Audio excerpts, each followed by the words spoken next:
Hello students, किसान college के YouTube channel पे आपका स्वागत है। लास्ट क्लास में हमने बीएड फर्स्ट ईयर के लर्निंग एंड टीचिंग के टॉपिक लर्निंग क्या है, टीचिंग क्या है, इसके बारे में डिस्कस किया था। आज हम इसी टॉपिक को आगे बढ़ाते हुए अधिगम का क्या महत्व है और कौन कौन से कारक है जो अधिगम को प्रभावित करते हैं, इन सब के बारे में डिस्कस करेंगे। अधिगम सीखते रहना, किसी भी हालात में, किसी परिस्थिति में सीखना, ये क्यों ज़रूरी है?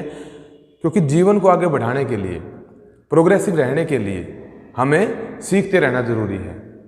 या ये कहें कि जब तक हम सीखते रहेंगे हमारे जीवन की जो उन्नति है, प्रोग्रेस है, वो होती रहेगी। जहाँ हमने सीखना छोड़ दिया, जिस स्टेज पे हमने सीखना छोड़ दिया, वहाँ हमारी जो प्रोग्रेस है वो रुक जाएगी। जब एक बच्चा जन्म लेता है, जन्म लेने के बाद जब तक उसकी मृत्यु हो जाए, ये बीच में एक जो समय होता है, जन्म के बाद मृत्यु तक का जो समय है, इसमें अलग अलग अवस्थाओं में बच्चा जन्म लेता है। बाल्यावस्था में आता है, किशोर अवस्था में आता है, यौन अवस्था में आता है, फिर प्रौढ़ अवस्था में आता है। ये सभी जो अवस्थाएं हैं, इनमें सीखते रहते हैं, तभी आगे बढ़ते रहते हैं। जब हम सीखने के महत्व की बात करें, छोटे बच्चे को हम देखते हैं। छोटा बच्चा जब होता है तो वो हर चीज़ जिद से पूरी करता है। कोई भी चीज़ छोटा बच्चा मांगे, किसी चीज़ की डिमांड करे, वो अपनी तरफ से उस चीज़ की जिद करता है और उसको मिल जाती है, या कई बार नहीं मिलती, कई बार डांट मिलती है, कई बार समझाने से काम चल जाता है। लेकिन जैसे जैसे हम बड़े होते जाते हैं, एक बच्चा बड़ा होता जाता है, तो वो सीखने लग जाता है कि कौन सी चीज़ ज़रूरी है, किस चीज़ की डिमांड करनी है, कौन सी चीज़ ज़रूरी नहीं है। फिर वो जो जिद है और ज़रूरत है, उसमें अंतर देखना शुरू कर देता है कि जिद क्या है, ज़रूरत क्या है। यही क्या है? सीखना। कि उस बच्चे को पता लग गया कि जिद से ज़रूरत की ओर वो चला गया, किन चीज़ों की ज़रूरत है, किन चीज़ों की जिद नहीं करनी है। यही क्या है? सीखना है। और ये सीखना क्यों ज़रूरी है? क्योंकि हमें समय समय पर बहुत सारी चीज़ें अपने आप भी करनी है, हमें अपने आसपास के वातावरण को देखना है, हमें सीखना है, हमें अलग अलग आदमियों से, अलग अलग माहौल में, इवन जानवरों से भी सीखना है, वातावरण की घटनाओं से भी सीखना है। और सीखते रहेंगे तो जो लाइफ है वो प्रोग्रेसिव रहेगी। बहुत बार जो छोटे बच्चे होते हैं उनको आपने देखा है, छोटे बच्चे आग की तरफ, किसी चमकीली चीज़ की तरफ आकर्षित होते हैं। जब वो बच्चे आग को देखते हैं, किसी चमकीली चीज़ को देखते हैं, उसकी तरफ भागते हैं। जब वो इवन जो पैदल भी चलना नहीं सीखते, या माँ बाप कई बार इधर उधर हो जाते हैं, गलती से उनका ध्यान ना रख पाएँ, तो बच्चे आग की तरफ बढ़ जाते हैं। कोई आँच की चीज़ है, उसकी तरफ बच्चे बढ़ जाते हैं। जैसे ही उस चीज़ को बच्चे ने हाथ लगाया, छुआ, उसकी स्किन को में जलन हुई, उसको दर्द हुआ, तो उसको चीज़ महसूस होगी कि इस चीज़ को हाथ नहीं लगाना है, ये खतरनाक है, इससे मुझे दर्द होगा। तो बच्चे ने सीख लिया, वो दोबारा से ऐसी गलती नहीं करेगा। एक बेसिक एग्जांपल आपको बताते हैं। हर घर में जहाँ छोटे बच्चे होते हैं, सभी को इस चीज़ का पता है, सबने इस चीज़ को देखा है। जब बच्चा बेड से या चारपाई से नीचे उतरने की कोशिश करता है, पहली बार जब बच्चा उतरने की कोशिश करेगा, वो गिर जाता है, उसको दर्द होता है, रोता है, चोट लगती है। लेकिन क्या ऐसा ही चलता है कि बार बार वो नीचे गिरता रहेगा? नहीं, ऐसा नहीं होगा। फिर बच्चा क्या करेगा? वो आपने देखा होगा कि वो बेड की या चारपाई की चादर को मजबूती से पकड़ता है और अपने पैर जो नीचे की तरफ लटका देता है। धीरे धीरे वो चादर सरकेगी, वो नीचे की तरफ जाएगा। जैसे उसको ये लगेगा कि हाँ, जमीन पे या तो पैर टिक गए हैं या टिकने वाले, तो आराम से चादर को छोड़ देगा और आराम से जमीन के ऊपर जो है गिर जाएगा, बैठ जाएगा, चोट नहीं लगेगी। इंटरनेट पे बहुत सारे ऐसे वीडियो वायरल होते हैं। एक ऐसा ही बच्चे का एक वीडियो था। उस बच्चे ने बेड से नीचे उतरने की कोशिश की, लेकिन वो नहीं उतर पाया। लेकिन उसने वहाँ से छलांग नहीं लगाई या ऊपर से गिरा नहीं, क्योंकि उस बच्चे को तब तक आभास हो चुका था कि ऊपर से गिरेंगे तो चोट लग जाएगी। उस बच्चे ने क्या किया? तकिए उठाए, पिलोज जो थे वो बेड पे रखे थे, उनको उठाया, उनको एक एक करके नीचे गिराया, फिर उनके ऊपर आप गिर गया और बड़ा खुश हुआ। तो ये क्या था? ये महत्व था सीखने का। उस बच्चे ने सीखा कि किस तरह से मुझे बेड से नीचे उतरना है, चारपाई से नीचे उतरना है, कि मुझे चोट ना लगे।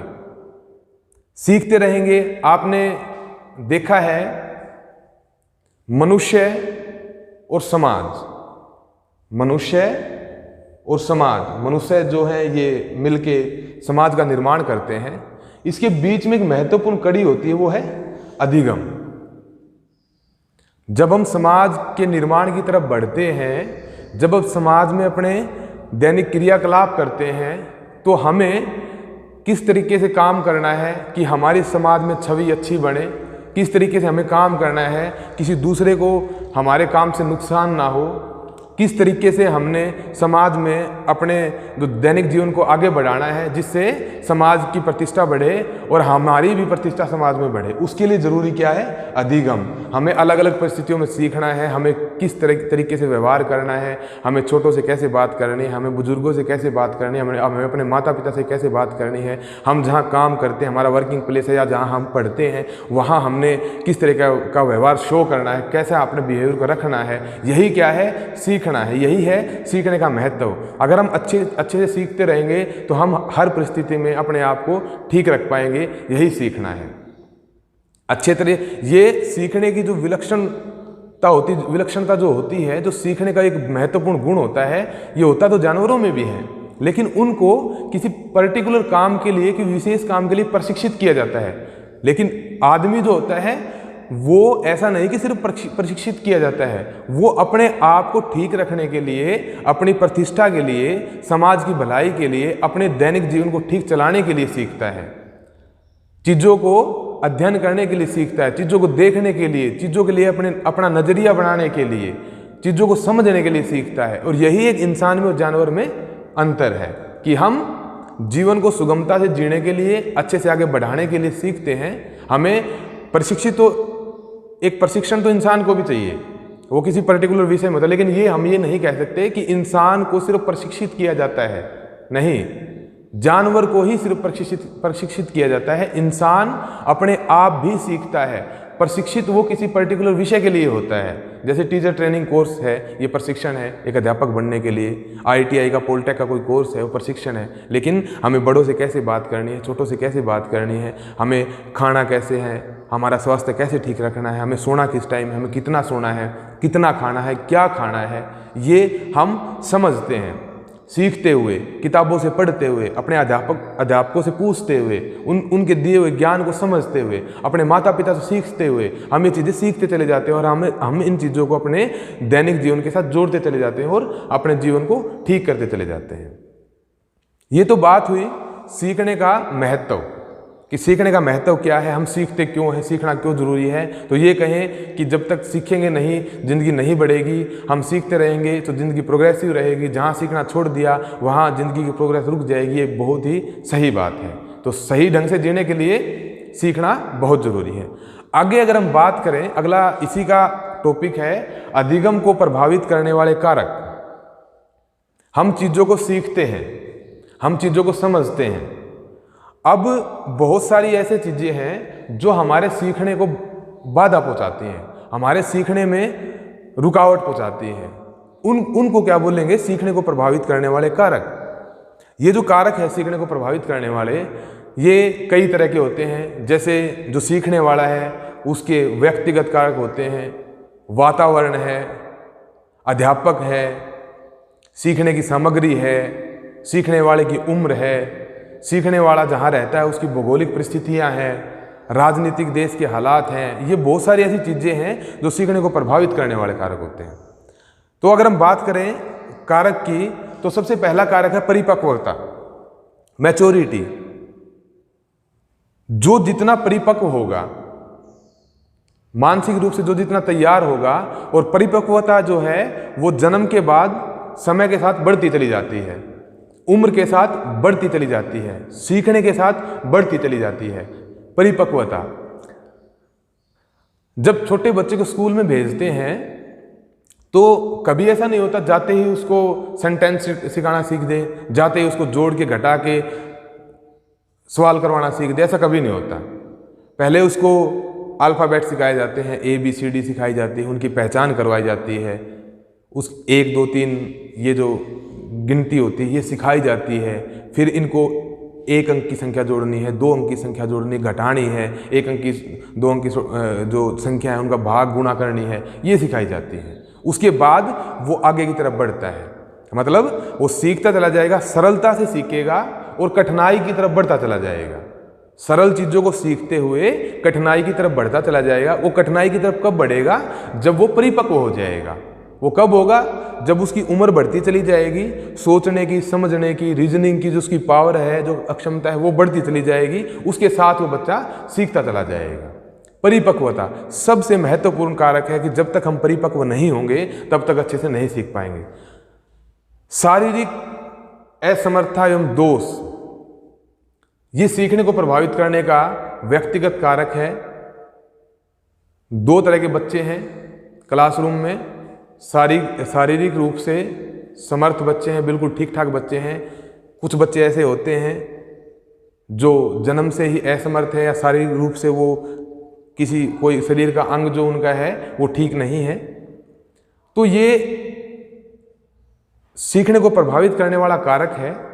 लेकिन बच्चे जो असमर्थ बच्चे जो होते हैं, अपनी मनोदशा को, अपनी मानसिक स्थिति को इतना मजबूत बना ले कि वो उन बच्चों से, जो नॉर्मल बच्चे हैं, उनसे भी आगे निकल सकते हैं।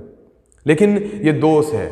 बच्चे कई बार नॉर्मल बच्चों को घूमते फिरते देखते हैं, उनको अच्छे चलते फिरते देखते हैं, बातचीत करते हुए, कुछ काम करते हुए देखते हैं, तो उनके मन में चिड़चिड़ापन आना या जो एक तनाव है वो आ जाता है। ये कहीं बहुत बार बच्चों को प्रभावित करता है, शारीरिक असमर्थता एवं दोष जो इसका कारक है। अगला है शारीरिक और मानसिक स्वास्थ्य। शारीरिक और मानसिक स्वास्थ्य, शारीरिक स्वास्थ्य, मानसिक स्वास्थ्य। शारीरिक स्वास्थ्य का मतलब है हमारा जो शरीर है इसमें अलग अलग ऑर्गन्स हैं, अलग अलग अंग हैं। हमारे शरीर का तापमान है, हमारा तापमान ठीक है शरीर का। हमारे जो शरीर के अंग हैं वो सभी, हार्ट, किडनी, ये जो अंग है अलग अलग हमारे शरीर के, हाथ, पैर, आँख, कान, नाक, ये सभी अपना जो काम है वो अच्छे ढंग से कर रहे हैं। तो हम शारीरिक रूप से स्वस्थ किसको बोलेंगे? जिस भी बच्चे के, व्यक्ति के जो शरीर के अंग हैं वो सभी अपना काम ठीक ढंग से करते हों, वो बच्चा शारीरिक रूप से स्वस्थ है। मानसिक स्वास्थ्य, मानसिक स्वास्थ्य का मतलब होता है कि हम चीज़ों को देखते हैं, समझते हैं, परखते हैं, उसमें सकारात्मकता हो, पॉजिटिविटी हो, कि हम कितने पॉजिटिव हैं चीज़ों को समझने के लिए। हम नेगेटिविटी को अपने आसपास भी नहीं आने देते। हम चीज़ों के लिए तैयार रहते हैं, हम हर परिस्थिति के लिए तैयार रहते हैं। हम मानसिक रूप से परिपक्व हैं, हम मानसिक रूप से तैयार हैं। शारीरिक और मानसिक स्वास्थ्य जो है ये एक दूसरे को साथ लेके चलने वाले कारक हैं। शारीरिक रूप से जो बच्चा स्वस्थ होगा उसका मन मजबूत होगा। मानसिक रूप से जो बच्चा स्वस्थ होगा, जो बिल्कुल पॉजिटिव एनर्जी के साथ भरा होगा, लवरेज होगा, वो हर चीज़ों को अच्छे से सीखेगा। इच्छा शक्ति, ये भी ये बोले कि एक स्तंभ है, सीखने को प्रभावित करने के कारकों में एक स्तंभ है इच्छा शक्ति। अगर किसी बच्चे की इच्छा शक्ति कमज़ोर है, किसी पर्टिकुलर विषय में, किसी भाषा में अगर किसी बच्चे की इच्छा शक्ति कमज़ोर है तो वो नहीं सीख पाएगा। सीखने को प्रभावित करने का ये कारक है इच्छा शक्ति, कि हम कितने मानसिक रूप से, हम कितनी, हमारी जो इच्छा शक्ति है कितनी मजबूत है कि हम इस चीज़ को सीख लेंगे।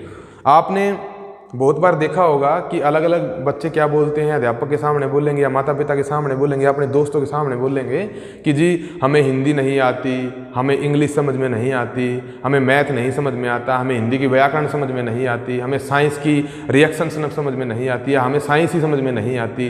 ये क्या है?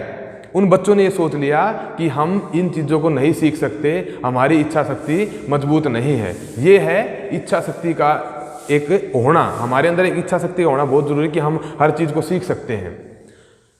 इसके विपरीत कुछ ऐसे कारक हैं, कुछ बच्चे स्टार्टिंग में आपने देखा होगा स्कूलों में किसी पर्टिकुलर विषय में कमज़ोर होते हैं, हिंदी में, इंग्लिश में, मैथ में, साइंस में, किसी विषय में कमज़ोर हो सकते हैं, लेकिन उन्होंने अपनी इच्छा शक्ति को इतना मजबूत किया, उस चीज़ पे पार पा ली, बार बार अभ्यास किया, बार बार अध्यापक से पूछा, अपने छोटे बड़े जो घर में जो उसके बारे में जानते हैं उनसे पूछा, तो वो उस चीज़ को अच्छे से कंफर्म कर गए। तो इसलिए कह सकते हैं कि इच्छा शक्ति, अगर हम ये सोच लेंगे, हम अपनी इच्छा शक्ति को इतना कमज़ोर कर लेंगे कि हमें ये चीज़ नहीं आ सकती, तो वो चीज़ हमें समझ में नहीं आएगी।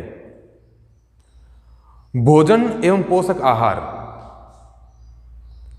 जैसे बच्चा जन्म के बाद बड़ा होता है 6 महीने तक अपनी माँ का दूध पीता है, उसी दूध में उस बच्चे को पूरा शरीर के ग्रोथ के लिए, मानसिक ग्रोथ के लिए सारे पोषक तत्व मिलते हैं। लेकिन जब बच्चा पैदल चलने लग जाए, एक्टिविटी और करने लग जाए, उसके शरीर को भोजन की ज़रूरत है।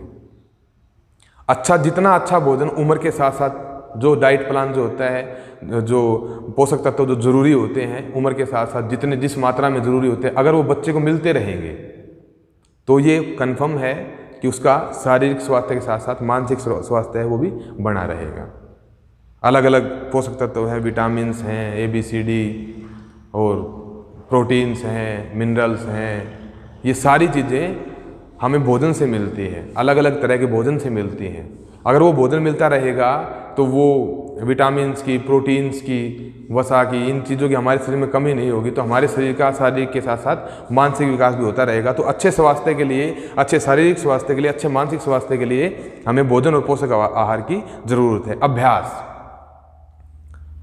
अभ्यास की कमी होना सीखने को प्रभावित करता है। कुछ बच्चे होते हैं जिनको थोड़ा अभ्यास करने की ज़रूरत है, जो एक ही बार में सीख जाते हैं। गिफ्टेड चिल्ड्रन को, स्पेशल चिल्ड्रंस होते हैं, लेकिन एवरेज जो नॉर्मली बच्चे होते हैं वो एक ही बार में नहीं सीख सकते। वो बार बार में उनको 1 बार, 2 बार, 3 बार, 4 बार अभ्यास करते रहना पड़ता है, सीखते रहना पड़ता है। अपने अध्यापक से बार बार पूछते रहना पड़ता है, अपने घर में किसी से पूछते रहना पड़ता है। अभ्यास तो सीखने के लिए, सीखने को प्रभावित करने का महत्वपूर्ण कारक है अभ्यास। अगर हम अभ्यास नहीं करेंगे, बच्चा अभ्यास नहीं करेगा तो वो अच्छे से चीज़ों को नहीं सीख पाएगा। वातावरण, इन्वायरमेंटल फैक्टर्स, हमारे आसपास का माहौल, हमारे आसपास का वातावरण कैसा है, ये भी हमारे सीखने को बहुत हद तक प्रभावित करता है। स्कूल का वातावरण, घर का वातावरण। स्कूल के वातावरण को अगर हम समझने की कोशिश करें तो क्या है, आप जिस क्लास में बैठते हैं, जिन बच्चों के साथ बैठते हैं, एक तो आपकी उनके साथ बॉन्डिंग कैसी है, वो बच्चे कैसे हैं।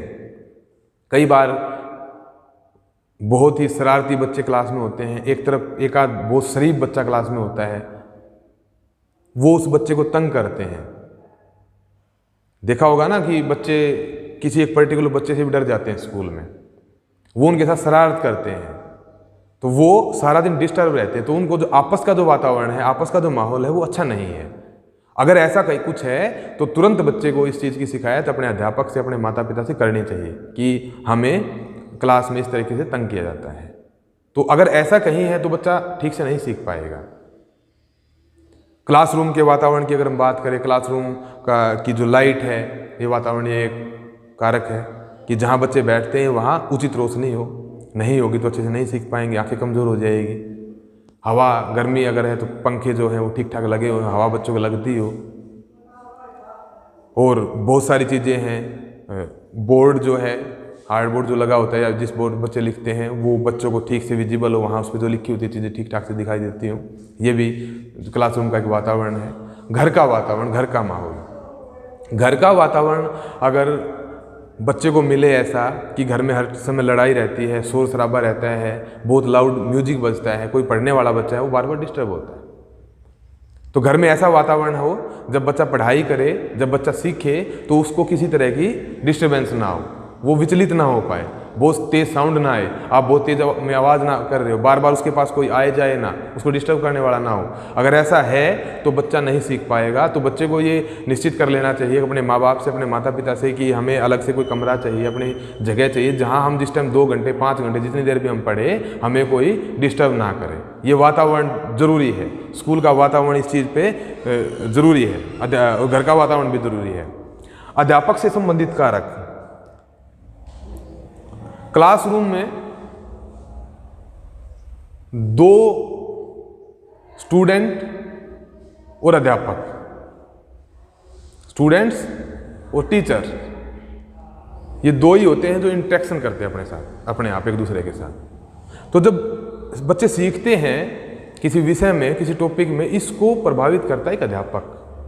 अध्यापक में बहुत सारी चीज़ें होती हैं, जैसे अध्यापक का अनुशासन है, अध्यापक का व्यवहार है, अध्यापक का बातचीत करने का तरीका है, जिस विषय वस्तु को अध्यापक पढ़ाते हैं उस विषय वस्तु का ज्ञान है, अगर हम कोई विषय पढ़ाएं, अध्यापक कोई विषय पढ़ाएं, तो सबसे पहले ज़रूरी है कि उस अध्यापक को उस विषय वस्तु का संपूर्ण ज्ञान हो। उन जो बच्चों को जो कंटेंट, जो सब्जेक्ट मैटर जो पढ़ाते हैं वो अच्छे तरीके से पढ़ाएं। जिस भाषा में पढ़ाएं उसमें सरल शब्दों का प्रयोग करें, साफ शब्दों का प्रयोग करें।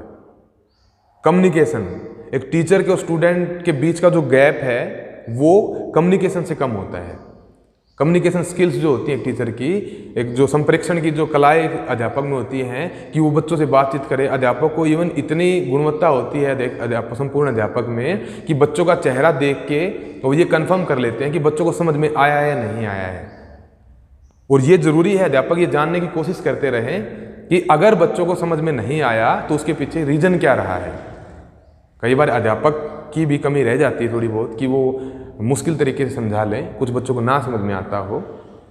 तो अध्यापक के पास दो से ज़्यादा तरीके होने चाहिए, मेथड्स होने चाहिए सिखाने के, जिससे कि वो बच्चों को, जो बहुत कमज़ोर बच्चे उनको बिल्कुल सरलता से सिखा सके। कुछ बच्चे ऐसे होते हैं जो मुश्किल तरीकों को भी सीख जाते हैं, वो कुछ एक बच्चे होते हैं, कुछ परसेंट होती है क्लास में, 5, 7, 10% बच्चे। अदरवाइज जो मोस्ट ऑफ क्लास होती है 60% बच्चों की अगर हम बात करें तो एवरेज बच्चे होते हैं। कुछ बहुत कमज़ोर होते हैं, 10-20% किसी क्लास में बच्चे।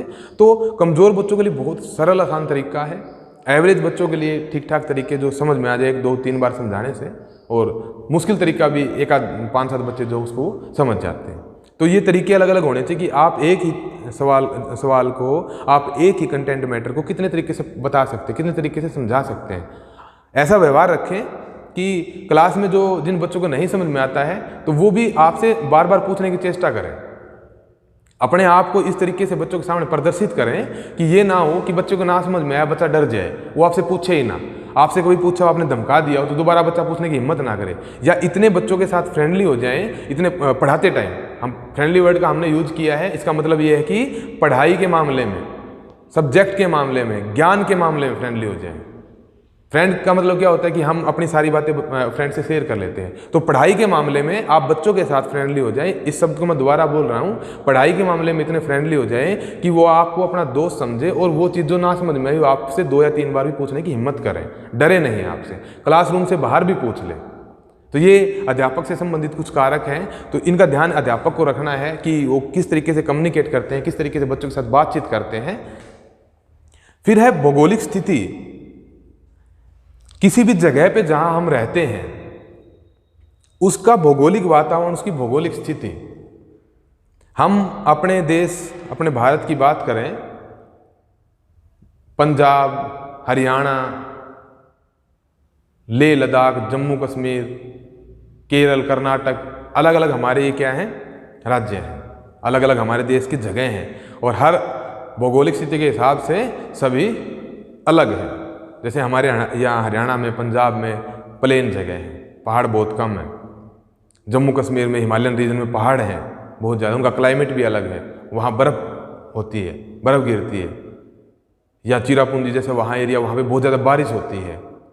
कुछ एरियाज हैं वहाँ बाढ़ आती है, बहुत ज़्यादा बारिश के साथ साथ नदियों में बाढ़ आती है। कुछ एरिया जो है उनका जंगली एरिया है, बहुत ज़्यादा जंगल है, वन्य क्षेत्र वहाँ पे है। तो हम भौगोलिक कारकों की अगर बात करें तो नॉर्मल कंडीशन है, ठीक ठाक अच्छी प्लेन जगह है, ट्रांसपोर्ट अच्छा है, तो बच्चा अपने स्कूल तक, अपने इंस्टीट्यूशन तक आराम से पहुंच जाएगा। उसके दिमाग में ज़्यादा डर नहीं है, वो हर स्थिति में अपने स्कूल तक पहुंच जाएगा। इसके विपरीत कुछ ऐसी जगह हैं जहां बच्चों को वन्य क्षेत्र पार करके जाना पड़े, तो उनके मन में भय है, डर है, आंधी आ जाए, तूफान आ जाए तो रास्ता वो भी ब्लॉक हो जाता है। तरह तरह के जानवर है, खतरनाक जानवर वन में रहते हैं। दूसरी तरफ कोई ऐसे एरियाज हैं जहाँ नदियों में ज़्यादा बाढ़ आती है, एक संकरा सा कोई पुल है, बांस का पुल है, या तो वो बाढ़ के साथ बह जाएगा या वो टूट जाएगा। नाव से ही नदी पार करने, बहुत बार नाव पलट जाती है, बच्चे मर भी जाते हैं, आपने ये चीज़ें भी देखी होंगी। तो ये कारक भी सीखने को प्रभावित करते हैं। पहाड़ी एरिया है, या तो रास्ता जो है पैदल पार करना पड़ेगा, या ट्रांसपोर्ट है तो जैसे मान लिया भूस्खलन हो गया, या पहाड़ सड़क के ज़मीन पे आ गया, वहाँ जो सड़क थी उस पर आ गया, या बहुत ज़्यादा बर्फबारी होगी, रास्ता जो स्कूल तक का रास्ता ही ब्लॉक हो गया। दूसरी तरफ जो प्लेन में रहते हैं जो बच्चे, जिनके पास पूरी सुविधाएं हैं, तो उनके कंपैरिजन में वो इस स्थिति में आप खुद इस चीज़ को देखें कि वो उनके मुकाबले बहुत कमज़ोर है इस स्थिति में, क्योंकि उनको कोई डर चिंता दिक्कत है ही नहीं। तो ये कुछ भौगोलिक स्थिति होती हैं, वातावरण के जो स्थिति होती है ये भी प्रभावित करती हैं कि हम कितना बेहतर सीख पाएंगे, हमारे सीखने में कितने अड़चन आएगी या हम कितने अच्छे तरीके से सीख पाएंगे। देश की अर्थव्यवस्था, किसी भी देश की अर्थव्यवस्था ना केवल सीखने में जो स्कूल है उनको, बल्कि पूरे देश की हर तरह की स्थिति को प्रभावित करते हैं। अर्थव्यवस्था, आर्थिक रूप से हम कितने समृद्ध हैं, हम आर्थिक रूप से कितने मजबूत हैं, आर्थिक रूप से हम कितने सबल हैं। आप अलग अलग देशों को कंपेयर करके देख लीजिए, जो डेवलप्ड कंट्री हैं या डेवलपिंग कंट्री है या पिछड़े जिनका डेवलपमेंट हुआ ही नहीं है वो कंट्री। कुछ ऐसे देश हैं जिनको दूसरे देशों से कर्जा लेना पड़ता है, कुछ ऐसे देश हैं जिनके पास अपने खूब अच्छे साधन हैं, कुछ ऐसे देश जिनको थोड़े बहुत में ही, थोड़ा बाहर से किसी देश से चीज़ें मंगवा ली, संसाधन मंगवा ली से काम चल जाता है। तो किसी भी देश की आर्थिक हालात कैसे, उनके पास कितना पैसा है, वो जो एजुकेशन में कितना इन्वेस्ट करते हैं, कितनी अच्छी सुविधाएं बच्चों को देने की कोशिश करते हैं, ये कौन करेगा? उस अर्थव्यवस्था को कौन संभालेगा? उस देश की राजनीतिक पार्टियां। कितना फंड, कितना पैसा, कितनी सुविधाएं, कितने संसाधन बच्चों को देने हैं, कितना हमने अच्छे मजबूती से कोई तंत्र बना के बच्चों को देखना है ताकि उनका सीखना प्रभावित ना हो, उनके सीखने में कोई कमी ना रह सके। ये किस पर निर्भर करता है? जिस समय की हम बात करते हैं उस समय उस देश में कौन सी राजनीतिक पार्टी शासन करती है, वो कितना प्रोत्साहित करते हैं, वो कितना अच्छे से चीज़ों को समझते हैं, वो बच्चों की प्रॉब्लम को कितना समझते हैं, बच्चों को कितनी सुविधाएं प्रोवाइड करवाते हैं, वो बच्चों को कितना फंड देते हैं। इस चीज़ पे निर्भर करता है कि वो देश, उसके सीखने वाले बच्चे, उसके स्कूल, उसके कॉलेजेस कितने अच्छे होंगे। तो देश में जो शासन करते हैं, जिनका शासन होता है, वो लोग इस चीज़ पे ध्यान दें। शिक्षा के बगैर जब मनुष्य का ही विकास संभव नहीं है तो किसी देश का विकास तो बिल्कुल भी हम सोच ही नहीं सकते कि शिक्षा के बगैर संभव है। जब हमें इस चीज़ का कन्फर्म पता है कि जब तक हम नहीं सीखेंगे, हम अपने सीखने की अक्षमताओं को नहीं बढ़ाएंगे, तो हम अपने जीवन को प्रोग्रेसिव नहीं कर पाएंगे। तो ये चीज़ तो हम सोच ही नहीं सकते कि सीखने वालों के बगैर वो देश प्रोग्रेस कर जाएगा। जितना बेहतर तरीके से सीखने वाले होंगे उतनी ही बेहतर उस देश की स्थिति होगी। जितने अच्छे साइंटिस्ट होंगे किसी देश में, ये ना, जितने अच्छे साइंटिस्ट होंगे, दवाइयाँ हैं, खाद है, अच्छे बीज हैं, साइंटिस्ट, हम एक वर्ड का यूज कर रहे हैं, हर फील्ड के अपने साइंटिस्ट होते हैं, कृषि क्षेत्र के, दवाइयों के, वातावरण के, ये हर अलग अलग वैज्ञानिक हैं जो हर क्षेत्र में काम करते हैं। वो कहाँ से अच्छे बनेंगे? जब उस देश के सीखने के जो हालात हैं वो बहुत बेहतर होंगे। उस देश की अर्थव्यवस्था इस चीज़ को अलाउ करते हैं कि हम अच्छे अच्छे इंस्ट्रूमेंट, अच्छी अच्छी किताबें, अच्छे स्कूल, अच्छे कमरे, वहाँ पे सुविधाएं खूब बढ़िया दें। तो किस पे निर्भर करता है? राजनीतिक पार्टी पे। तो ये हमने सीखना क्या है, सीखने को प्रभावित करने वाले कारक क्या है, इनके बारे में आपसे बात की है। अगर किसी बच्चे को कुछ ना समझ में आए तो वो कमेंट बॉक्स में कमेंट कर सकता है, पूछ सकता है। हमने अपनी तरफ से कोशिश की है कि आपको वो चीज़ अच्छे से समझाई, फिर भी अगर ना समझ में आई हो तो आप पूछ सकते हैं। इसके लिए आप अपना जो ये किसान कॉलेज का चैनल है, इस चैनल को ज़्यादा से ज़्यादा सब्सक्राइब करें, लाइक करें, शेयर करें और अपनी जो आपने जो पूछना है, जो चीज़ें पूछनी है वो पूछें। मैसेज में कमेंट कर सकते हैं, आप हमसे संपर्क करें। Thank you.